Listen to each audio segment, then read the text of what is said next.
Everybody, welcome back to the How to Podcast series. I get to meet great podcasters from around the world, talk about their podcast journey, have a great conversation around our different approaches to podcasting. And Deb has a great show for you. You got to go check it out. And we'll have all the links as well, as always, in the notes, because you know how we do things. The Drop-In CEO is here, everybody. Dropping in with us. We're going to be chatting about all things podcasting as well. Deb, welcome to the show. Glad to have you here as my guest co-host today. Okay, Dave. Well, thank you so much for having me on the show. And yes, I do look forward to having a conversation back and forth because, hey, I'd love to learn more about what you do in podcasting as well. I like it. Okay, let's start with your show. Tell everybody about your show, what it's about, who is it for. Give us the background on your podcast. Yeah, so thank you so much. So the Drop-In CEO podcast was actually an accident. It came out of my mouth while I was chasing ghosts.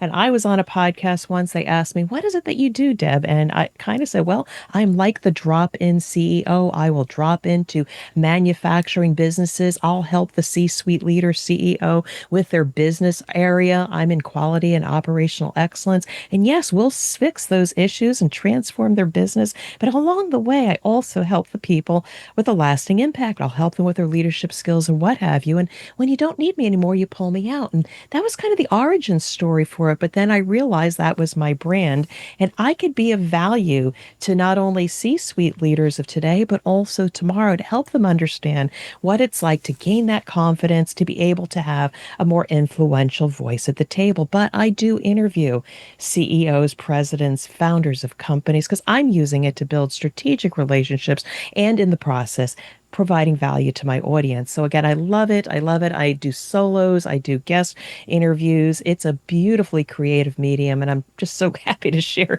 more with you. It's amazing. How long have you had the show then? Oh my goodness, 5.5 years, and it'll be the last thing I do if I ever close the business. I absolutely love it, but it's been a journey. Have so loved. How about yourself? How many years have you been doing it? About the same time frame as well. Yeah, close to the same time. So we're kind of on the same journey. I like that. It's great. Yeah, and it's just such a creative outlet for me. I mean, again, I have a business. I am always trying to create value, connect with people, but I have discovered so much about myself in the process. It is such a creative medium. I can be myself because it's my platform, or when I show up, you allow me to totally be myself. Whereas sometimes in business, we put a little bit of a mask on. We're a little bit rigid. It's a creative place that I absolutely love. So one of the things I hear from new podcasters is they want to start well. They want a new podcast to go out well. They want their best of the best. And sometimes they get stuck in trying to make it perfect for the first few episodes. When you look back at your first 10 episodes, what have you learned about yourself, Deb, over all these years? Oh, God, and I can't wait to throw this one back at you as well. But for me, it was the confidence to know that I have something worth saying. The confidence to know that I'm a deep listener and I can pull the best nuggets out of other people. And I also realize that perfection is not what people are listening for. I will flub my words. I might not be able to find a word, but at the end of the day, people are just trying to get a message or a feeling or some insight. And if we flub a word here and there, we can recover because, again, people want to connect with real people, not perfectionists. So I've become much more comfortable in my skin and just ride it out with me. Again, it's not supposed to be a perfect medium. It's one that we create, connection with people. So how about you? What have you learned about yourself over the 5 or so years? I have 9 different podcasts that I host. Oh, so my goodness. I talk a lot. So one of them is called Living the Next Chapter. It's an author podcast. I might talk to 4 or 5 people in one day, sometimes up to 10. I've actually done in one day. But I didn't realize how emotionally draining it would be because I'll have somebody come on and talk about something really traumatic that happened in their life, and then they wrote a book about it. And we get into some really deep conversations. And then the next guest comes on and they wrote a business book. And it's a little lighter topic, but I'll go upstairs when I'm done recording after a few back-to-back, and my wife looks at me, she's like, "Are you okay?" And I'm like, well, A, I just had an amazing conversation with some really great people, but B, I'm just done. Like, just that interaction and that, even though it's virtual, and I want to get to something that we talked about you're going to be working on in the future, but more in person. But this virtual thing, even though we're like on the other side of the computer of each other, there's still an emotional connection with your guest that really, after a while, it can actually be pretty heavy at times with some of the content that I cover. And it's really hard to kind of get myself back to kind of get out of that spot. I don't know if you've ever had a moment like that with your guests. Well, yes, shivers, chills. Yeah, Oh right. my, to the point like when we're done recording, I'm saying, I'd love to talk to you some more. Yeah, Because if we truly let ourselves open up, like these conversations can like reach your soul, like unpack something from maybe your distant past or help you to realize something that's the first time you're hearing it. It's like, oh my God. So you can get very inspired by these conversations of listening to other people. And so you kind of get into this trance and this flow. But to your point, because you and I invest so much energy either into the questioning or into the listening and truly hearing what that other person is, it is absolutely draining. And to add on, I am also standing up. So I have my best energy. And yeah, we talked about this before we jumped on here. I too take a break in between so I can come back and ask those great questions so I can be inspired and in the process our audience is inspired. So yeah, it's hard work just talking and listening right. and putting forth Yeah. that energy. Yeah. And for those listening to this, Deb is actually doing that today with me. We're going to record this episode right now, and then we're taking a break, and we're coming back, and she's coming back on Living the Next Chapter to talk about her book as well. So, yeah, I get it. That's I didn't understand fully when I first started podcasting how deeply I could connect with a guest virtually and still have a great conversation. And I think I've only met one or two of my guests over the years in real life. And even then, you still have great connections, great conversations. And I've met some of the most amazing people through podcasting. Yeah. And it's been so rewarding. But remind me again, because I know we've chit chatted before. What was your inspiration for getting into it? And mind you, 9. You've Nine, got yeah. me hands down. Originally, I was doing editing for people. I have been in music for 45 years. So I Yeah. was doing music editing and recording. And then that turned into podcast editing and recording, Okay. into, hey, well, why don't I just start a show? And that one show became 9 over a period of time. And I'm all in. I've had the best relationship building experiences through podcasting. I get to talk to you. Like, it's amazing that you get to do this kind of stuff. How do you find the energy and time to do 9? Coffee's very helpful. I also work full time as well. So I have a job as well. So Yeah. I do this on my days off. So for me, the energy comes from my guests, really, truly. Like, I'm up for my guests. I'm ready for this Yeah. because I want to serve you well on my show. I want you to have a great experience, and I want people to fall in love with you. That's my goal for every episode.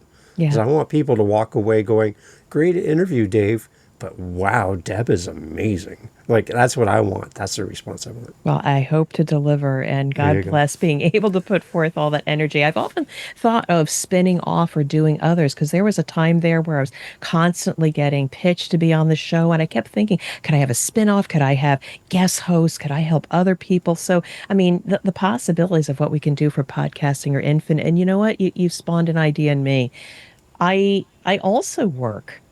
I have a client and I Yeah. also have a job as well, and I do my podcasting. But what could I really do if I could podcast full time? I could reach so many more people, and who knows what the spin-offs and impact that could be. So I'm on a journey just like you are to see how many people we can connect with and create just amazing value. Any stories from you about something that's been the result of having a podcast that you might not have had otherwise? Any because of my podcast type story for you come to mind? Well, for me, it's never, everybody thinks, oh, viral moment, I've got hundreds of thousands of downloads and I've been, pursued to be on TV. We would all love those moments. But I think for me, it's been a validation that one, when I speak as a solo, I have stuff worthy of saying. When my audience meets me or I get to know them, it's just a wow, again, virtually or not, like, oh, I've been listening, or this has been the impact on me, or I've been listening to you for fun. And the cool thing is when I get introduced to somebody, somebody that maybe I can serve, they check out the podcast. So by the time they show up in front of me, I've already got a bit of trust and credibility built up. So when it comes to building that relationship and potentially a business transaction, all this content that I've been creating has been putting an investment in the Right. bank, and it makes that next relationship and that next relationship easier. So that's really what I've been able to reach many despite speaking to one person, one at a time. That's all about who I am. Is I just want to reach more people to be able to share my insights or that's of other people. So that's kind of like what I've discovered about myself. It's never been a viral moment. I have not become instantaneously famous. I'm not a number one hit, but I'm also, because of the consistency for so many years and because I love it, listen notes, I've got a very fine score of like a 41 and a top 1.5%. That speaks Nice. to the quality and the consistency. So not viral moments, but a lot of validation that I'm doing the right stuff for me and others. Any feedback from your audience that caught you and just like, oh, I'm going to keep that email. I'm going to keep that message. Audience feedback is really interesting. And, sometimes you get on a roll and you forget who the audience is. And Right. for a while there, all I was doing was having guests on my show because I just wanted to build more relationships, and who knows, that could be business later on. And then I had one person in my network say, Deb, but I missed your solos. I miss just listening to you and your Mm-hmm. voice, for which I've been told my voice is not so bad. It's It's easy to listen to. great. It's Thank great. you. Thank Yeah. you. So what I learned was I got to balance it. So what I'm now in a season of doing solos, and for some very special people, yes, I will bring a guest on every once in a while. So that was some feedback from one of my audience members, like, Deb, it's a great thing that you're shining a light on other people, but we want you to shine a light on yourself. And Right. that was very favorable. I mean, what about you? What kind of feedback have you gotten from your audience? One of the things I put into place early on in my podcast was a link through SpeakPipe at speakpipe.com, and people can leave a voice message over the internet. It comes to you in an email, Yeah. and it's free for them to use. And it's great because then I can actually hear the voice of my audience, and I can include them in the show. So I can actually download the clip and throw it into the podcast. If it's a question and answer situation, it's their answer to my question. I can put it right in and build them into the show. So that's really fun. And I've heard people from around the world responding to my podcast, which is amazing. So that's really fun. That's speakpipe.com. But the other one was I had an email come in to me from a listener of this show. And the email basically said, "Hi, Dave. I listen to your show. I will never be a podcaster. And I don't listen to your show because of your content." And I'm like, well, wait a minute. I put a lot of effort into this show. I get great people like Deb on my show, and we do all this. I do solo, everything, and interviews and all that. And I'm like, oh, that's an interesting comment. I don't listen to your show for the content. But the email went on and said, I listen to the show because of you. And you could talk about anything, and I would listen to this podcast. And I'm like, and it's the one thing I didn't realize early in my journey as a podcaster was the companionship that we create with our listeners over time, where again, you might bring a guest on and it might not be the guest that a listener would particularly be interested in, but they show up because of Deb. They show up because of that voice and that consistently showing up on my phone every week, that routine that we kind of worm our way into somebody's calendar, into their life.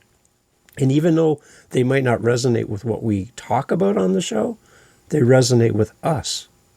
And I'm like, if there's any day where I don't feel like podcasting, I have this email folder in my email client, and I just call it happy folder. Anything that made me happy in the moment goes in that folder. I pull up that email from that listener that said, I don't listen to your show for the content. I listen because of you. And I hit record because I know that they're listening and they're waiting for me. to release the next episode, right? So talk about a reset button if you ever need one. Keep track of those messages that come into you. Don't let them slide away and get buried in an email somewhere. Put them somewhere where you can go to when you need that moment and hit that reset button. There's people out there who love what you do. And the one thing I hear, which is a sad fact, is only a small percentage of our audience will ever take the initiative to reach out, to donate to the show financially, leave you a voice message, do a review, any of those things. Only a small portion of your audience will ever do that. And the majority of them won't. They're the silent majority that just keep showing up. But when they reach out to you, oh my gosh. Connect, right? Oh yeah. I love what you say about that. And two things come to mind. And it is a beautiful thing when finally our audience does reach out. But I will tell you, like my mother, we don't talk all the time, but she loves my voice. And so she just loves hearing my voice. And if she can't get me live, she'll listen to one of my podcasts. And she may or may not be interested in, but she enjoys the voice. It's soothing and grounding for her. But you also bring up an important point about like those little wins. You know, if you're still in a hustle mindset, like, okay, what's the next big thing? You know, I'm going to start a new podcast or I'm going to write another book.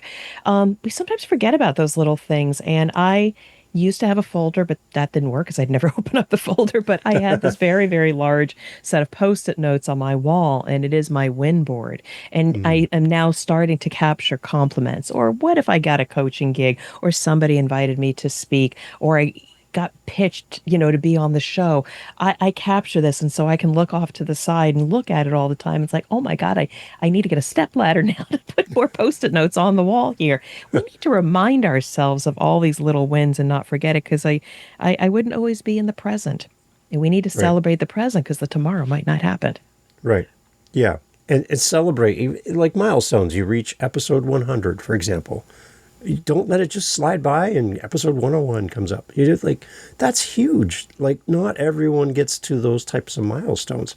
Again, getting a review, getting a comment, getting any of those things.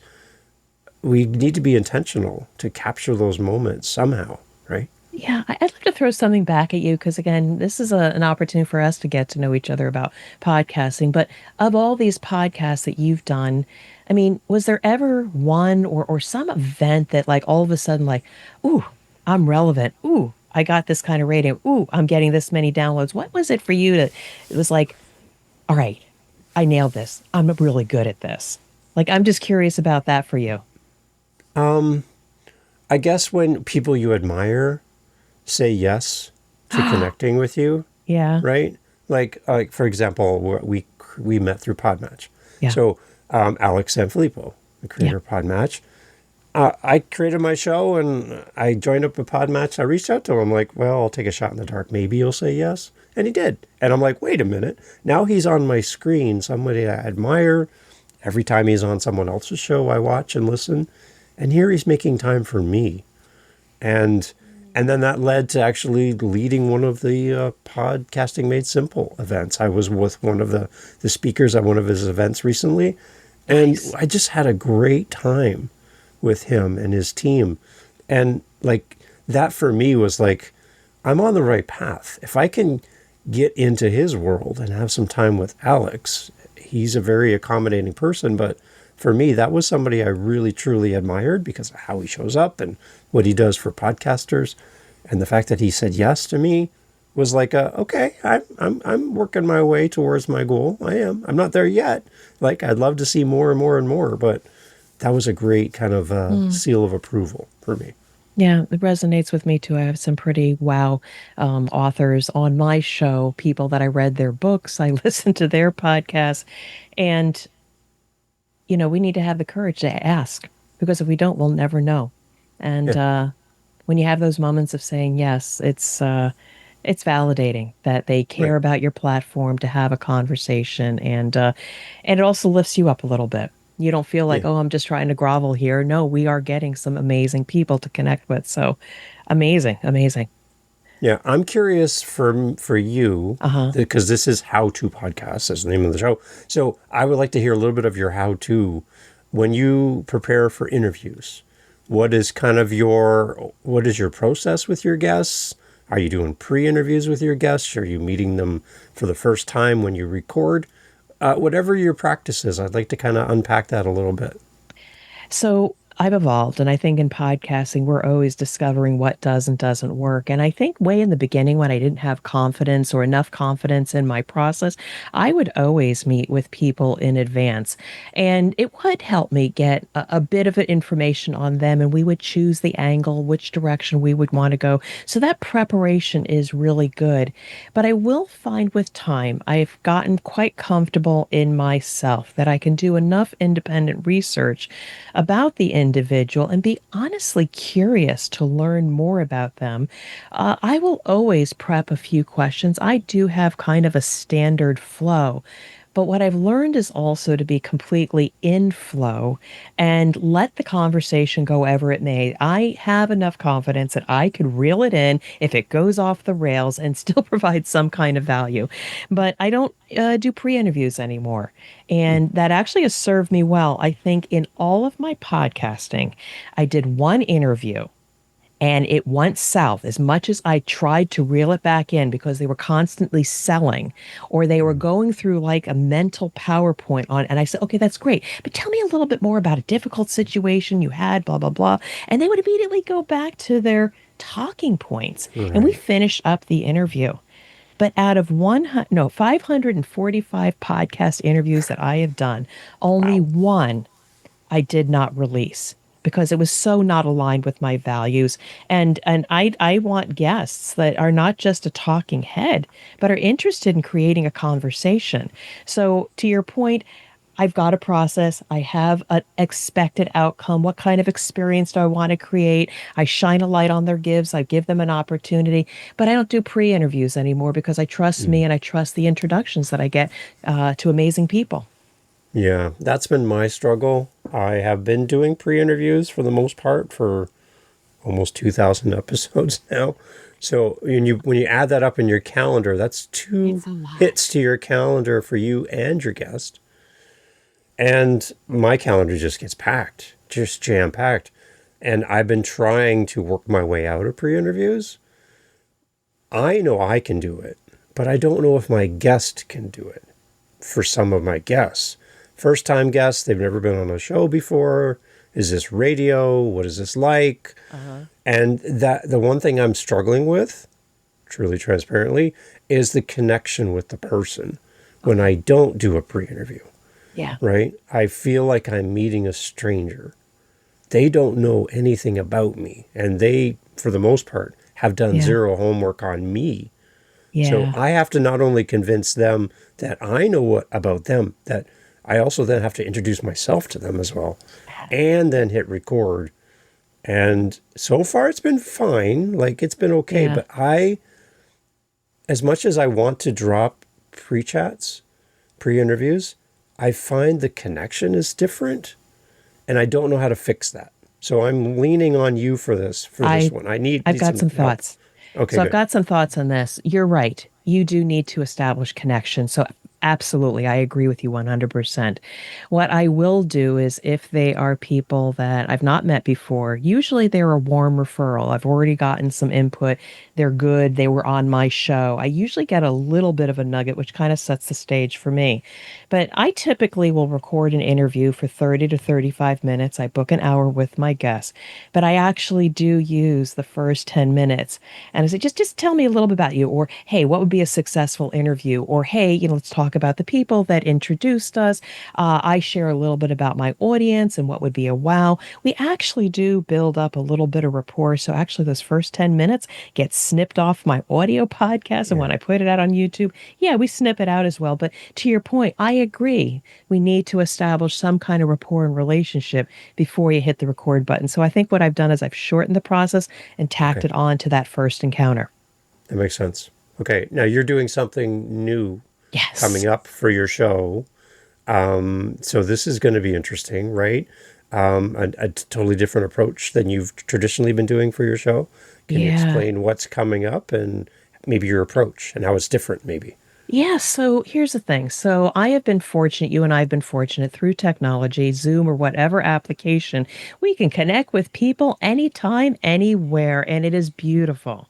It really is beautiful. But there has been something nagging at me for the longest time because I will watch on social media, on YouTube, people in a studio, two people across the table from each other having a conversation or in a chair side by side and under beautiful lighting. And I'm saying, I want to do that. You know, like a TV or radio show. Gosh, I didn't even share this with you. My grandmother used to have her own TV show at a What? university radio studio. I got the picture on my whiteboard over there. But I didn't do this because of that. But I said to myself, again, connecting with humanity, we're doing this two-dimensionally. You and I got great Yeah. lighting, great video, so it's as close as we can get. But there's nothing like being with that person in that room. And I, on several occasions, have done live panel moderating, and it's a completely different experience being able to really look them in the eye, watch their body language, but have that closer connection. And guess what? In my local town in Cincinnati, Ohio, the Cincinnati Podcast Studio opened up, and I went to their studio, and the lighting is beautiful. The video quality is amazing, and I got two editors there. I am actually going to take this Drop In CEO podcast. We're going to take it for a test drive the end of October and just see what that experience is like. I'm bringing in a trusted colleague that I've already had on my show twice because we he can gab, I can gab. And let's just see what this is like. Now, I'm still going to take that episode. They're going to give me the audio and video. I'm still going to send it to my podcast production company. So it will be an actual interview. I'm going to put it out on YouTube. But the YouTube experience, again, we didn't talk too much about that. You got the Mm, audio form, but I also connect with my people on video. right. And I just think that seeing me with somebody live and seeing that energy to the next level with amazing video quality is another way we can connect. And so I'm Mhm. very excited to try that out. Again, it costs with a little bit of a fee, but we as entrepreneurs or creatives have to try things out to see what sticks. And I just got a feeling this is the next level podcasting for me. So more to come. Nice. Excellent. All right. Well, yeah, that's a totally different experience for you and for the guest, right? So there's a little bit more thought put into an in-person interview than maybe a virtual. You and I could pause right now, do an edit. No one would ever know. There's a little bit more to think about, but I think It that's a is. totally different dynamic. I'm It is. interested when you compare the two, a virtual and then an in-person, and see I what you can't like and wait. what's different, right? That'd be Yeah, I interesting mean, to compare. there's things like I got to get over myself. Like, oh, is the hair and makeup good? Because and does the lighting look good or all that stuff? But actually, like I said, I went down there. I said it's fine, it's fine. And plus, the other thing you talk about building connection, the people under in there absolutely understand podcasting, and Mhm. it is how we as business owners or in our craft build that connection. And so that's why they've been very kind, even giving me a discount to take it for a test drive. But I Nice. just got this feeling it's going to help elevate me, my voice, my guests to the next level. So I can't wait to share more with you. That's just something I've been doing. I'm not sure if you, what about yourself? Have you been trying out anything different just to see what may resonate with your podcasting? For me, I have never done in person with my guests. I think that would be really interesting. Mm-hmm. Yeah, for me, I don't have a setup personally for me to do, and where I live, I don't have something like you have in Cincinnati. So I'm jealous, super jealous. So we'll have to put a link for that for anybody living in Cincinnati who listens to the show to go check it out as well. They got to go check it out. But yeah, that would be a great resource to have. I'm just not at that point where I live to have access to that. So yeah, I think that would be something I'd be really curious. I'm going to be watching with Mm-hmm. great curiosity to see what you do with all this. So this is fun. I can't wait as well. It's A new great. adventure in podcasting. So you're coming back to do Living the Next Chapter, and I'm super thrilled to have you back for that show as well. We're going to be talking about your book. But for the listeners here on How to Podcast, can you give us just a quick summary of what the book is about? And we're going to talk about it there on Living the Next Chapter. Awesome. Well, thank you so much. So, yeah, back in 2021, I wrote a book called The CEO's Compass, Your Guide to Get Back on Track. And being a person in business and climbing the corporate ladder, I too hit places where I felt off track. And so, this is a culmination of all the stories and my insights to be able to share with leaders to say, you're not broken, but you might need a compass to help you get back on track. So, I can't wait to share more with you. Excellent. Sounds like you're sending us in the right direction. I like that. Anyway, for your show, for your podcast, is there a good starting point for a brand new listener coming to you for the first time? Most recent episode? Where would you like to send somebody as a good starting point? Oh, okay. Well, great way to find me is if you go to my website, dropinceo.com/, products or my podcast. I have to check that out. You go there, and one of the most recent podcast episodes I did a solo was, stop calling it imposter syndrome. You're not broken. That was, I'm such a naysayer. I'm so tired of the narratives of people putting people in a box and saying you're broken, you've got imposter syndrome. And I just find so many people just accept that and take that assignment. When I think contrary to that, you just haven't had a support system to shine a light on your gifts. And so that's kind of the nature of some of these solo podcasts, is kind of getting inside your head and saying, no, you guys are amazing. Just let me talk to you for a little bit and set you on the right track. So you're not broken. It's not imposter syndrome. I love it. I love it. We'll have links for you and your show and your book and everything for everybody to come check it out. Let's leave our listeners with one podcasting tip. You're speaking at a podcast conference full of podcasters at all different levels. They invite you up to the microphone to talk podcasting. What's one takeaway for that audience you'd like to leave with them before they walk out and from that event that day? What can we leave them with? What I'd love to say to a podcaster or potential podcaster is trust. You have something worth saying. Create your own platform and speak, yell, sing high from that platform. It is your platform because you, like any other human on this earth, have a right to speak and to be heard. And podcasting is the perfect platform for that. And that's how you end a podcast. Deb, thank you so much for being on the show as my guest co-host. You got to come back in the future. Let us know how this in-person thing worked out for you. I'd love for that kind of return conversation as well. And we'll have you over on Living the Next Chapter and continue the conversation over there. Deb, thank you so much for doing this. Thanks, Dave. So I get asked quite often, usually at the end of a podcast, like right now, Dave, how can we help you? Like, how can we, as a listener, support the show? Can we come rake your leaves? Can we cut the grass? Shovel the snow?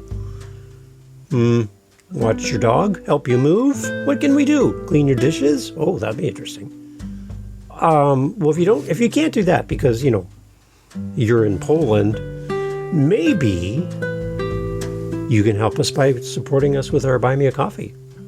It's right there on our website. And, it just will help us to, stay fueled because, we drink a lot of coffee around here. And it helps the show. So if you want to help us, it's out of the goodness of your heart. I can tell you that listening to the podcast to this point, you've already helped us so much. But I do have people saying, Dave, I'd love to give back something small, even just to the show. Buy Me a Coffee link is on our website, ahadapodcast.ca. And you can support the show that way. It would mean a lot to have you on our team supporting what we do here. If you find value in the show, then that's great. Share the show, tell somebody about it. And when somebody says, Dave, I want to start a podcast, who should I check out? Oh, you should go check out the How to Podcast series because of all the great co-hosts and all the things that happen here, the meetups, everything. And I would appreciate that. And then fill our cup once in a while if you can. But again, thank you so much for being here and supporting the How to Podcast series. Take care. Talk soon.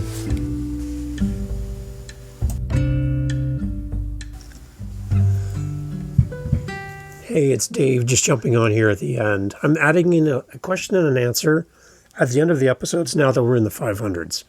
And this is only for you and I, because most people are gone, right? Let's be realistic. Most people are gone now. They won't even know this is happening. So you've lucked out on something that no one else knows about. So let's keep it a secret, just you and me. This is a question I get often. Can I use copyrighted music in my podcast? Simple answer, no. As a musician, I'm not a big fan of anybody saying that this is okay. People will tell you if you use only a certain portion of the music, a couple seconds here and there, you're fine. That's not true. That's the same as saying that jaywalking is legal. Don't believe them. That's a misunderstood belief, and it's not true. You do not own the music. You cannot use the music. So you can always use something like Storyblocks or Blue Sessions or a bunch of other ones. Just keep in mind that AI is scouring the web looking for people like you using unlicensed music, and you will get in trouble. It will happen. They will find you. It's just a matter of time. So using your favorite Ariana Grande song or Beyonce or Coldplay in your show, some AC/DC, it's going to be found. And you are going to face some hard things when you have to go into all of your episodes, remove the music, replace it with something else. I know a podcast guru who loved a song, said he had access to it and permission, but he doesn't. And he's had to revert to some really corny, cheesy version of the song he loves. He didn't have a license. And he's a guru. He should know better. So the gurus will tell you the wrong thing. Other podcasters are going to tell you the wrong thing. Facebook is full of misinformation, as one of our people in the U.S. would say, fake news, right? Yeah. So it's fake. It's not real. You cannot use licensed music without a license. That's why it's called licensed music. My tip for you, if you're looking for music for your show, go to your local music store, put an ad up on the wall. Hey, I'm looking for music for a podcast. I need about 3 minutes of music, no vocals, and in the style of jazz, rock, blues, country, whatever. Put it up there. Pay a band in your community to do this for you, and you own the song. So that's the best workaround. Pay them outright. Pay $100, pay $150, and then you own the song, and you never have to worry about these AI tools scraping the internet, scraping your podcast and going, wait, that's an unlicensed song. Don't use licensed music. It's not yours. And if somebody tells you it's okay, then that's the last person you need to talk to. Walk away, run far, run fast, because that person's going to get you into a whole heap of trouble, and they don't know what they're talking about. Even if they say they're a podcast guru and they're using unlicensed music, should probably give you a little bit of, wait a minute. Yeah, they'll get caught, and they did. And that's why I don't use licensed music in my podcast. I pay for my stuff, and you should too. Thanks for listening.